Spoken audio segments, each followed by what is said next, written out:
قربانی کے لیے مفتی صاحبان کہتے ہیں کہ اوپر کھڑا ہونا چاہیے، خود کرے یا اوپر کھڑا، میں نہیں کھڑا ہو سکتا۔ جانور جب تڑپتا ہے تو مجھے کچھ ہونے لگتا، تو میں بچوں کو بھیجتا ہوں جاؤ قربانی پہ کھڑے ہو، میں تو مرغی ذبح ہو رہی ہوں نا تو اس کو تڑپتے نہیں دیکھ سکتا۔ جیسے ابراہیم علیہ السلام کا تصور کر کے میری چیخیں نکل کہ انہوں نے جب ان کی کمر پہ گوڈا رکھا ہوگا یوں کر کے، ہاتھ باندھے پاؤں باندھے اور سر کے بال یوں اٹھا کے یہاں لائے ہوں گے سر کو، اور چھری یہاں رکھی ہوگی، تو کیا کیفیت؟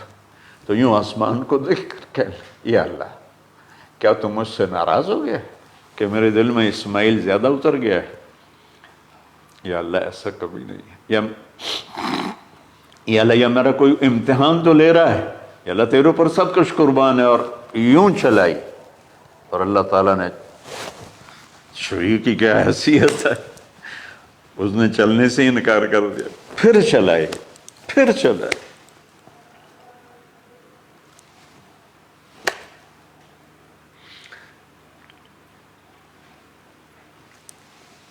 بعضی کتابوں میں ہے تو صحیح، لیکن روایت کی کتنی حیثیت ہے وہ تو مجھے نہیں پتا، لیکن چونکہ یہ ایک تاریخی چیز ہے کہی جا سکتی ہے۔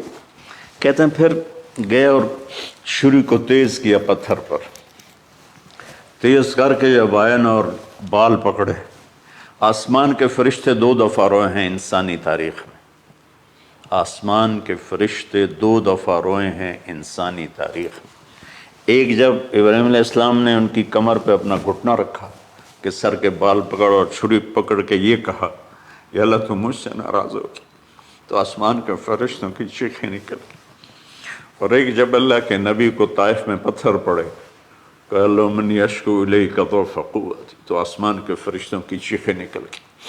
جب ہمارے نبی کو طائف والوں نے مارا اس پر، یہ 2 دفعہ آسمان کے سب فرشتے روئے۔ تو پھر اللہ نے کہا بس، نادیناہ ان یا ابراہیم قد صدقت الرؤیا انا کذلک نجزی المحسنین، ابراہیم تو پاس ہو گیا ہے۔ چھری چل گئی، اور آنکھوں پر تو پٹی تھی، چھری چل گئی، پٹی کھولی تو سامنے کبش تھا، دمبا اور اسماعیل اور جبریل کھڑے ہوئے تھے۔ اس جانور کی قربانی ایک علامت ہے، اس قربانی سے ایک پیغام ہے کہ اپنے غلط جذبات کو اللہ پر قربان کر دو۔ ہم سے اللہ نہیں کہہ رہا بچے قربان کرو، ہم سے کہہ رہا غلط جذبات قربان کرو۔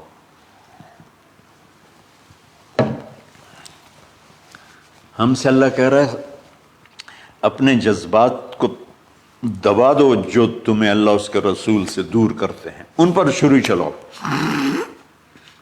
جو اللہ اس کا محبوب کہتا ہے ان کو کرنے کے لیے بھی اپنے جذبات پہ چھری چلاؤ۔ سچ بولنے کے لیے چھری چلانی ہے تو چلاؤ اپنے جذبوں پر، اب اس کو پھیلا دو۔ ساری شریعت میں اللہ نے جو احل حلالا، جو اس نے کہا ہے یہ کرنا ہے، اس کے لیے اپنے جذبات قربان کر دو۔ وحرم حراما، اور جو کہتا ہے نہیں کرنا اس کو چھوڑنے کے لیے اپنے جذبات قربان کر دو۔ تو یہ ہے قربانی کی اصل حقیقت۔ جانور دمبے ذبح کرنا تو اس کی ایک علامت ہے، اس کی ایک علامت ہے کہ ہم، میرے نبی نے حج پر 63 اونٹ ذبح کی، اپنے ہاتھ سے ذبح کی، باقی 37 حضرت علی رضی اللہ تعالیٰ علیہ السلام نے ذبح کیے۔